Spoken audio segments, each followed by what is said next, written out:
kind of makes sense as a simulation theory because all those special effects you talk about, so speed of light is just the speed at which your computer updates. Entanglement makes perfect sense if all of it goes through your processor, not directly from pixel to pixel. And rendering, there are quantum physics experiments which, if you observe things, they render different. It's Right. what we do in computer Right, graphics. right.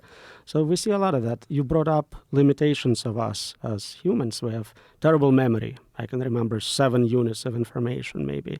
We're kind of slow. So we call it artificial stupidity. We try to figure out those limits and program them into AI to see if it makes them safer. It also makes sense as an experiment to see if we as general intelligences can be better controlled with those limitations built in. That's interesting. So like some of the things that we have, like Dunbar's number and these the inability to keep more than a certain number of people in your mind. Absolutely. More generally, like, why can't you remember anything from prior generations? Why can't you just pass that memory? Kids are born speaking language. That would be such an advantage. Right. And we have instincts which are built that way. So we know evolution found a way to put it in, and it's computationally tractable. So there is no reason not to have that. We certainly observe it in animals.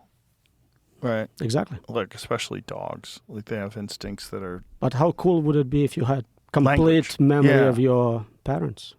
Right. Well, maybe that would be too traumatic, right? To have a complete memory of all of the things that they had gone through to get to the 21st century.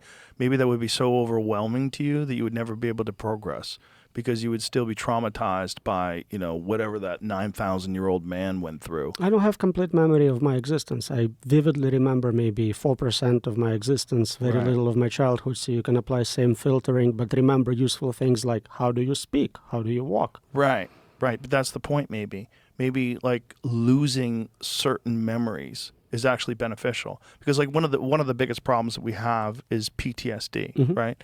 So we have especially people that have gone to war and people that have experienced like extreme violence. This is obviously a problem with moving forward as a human being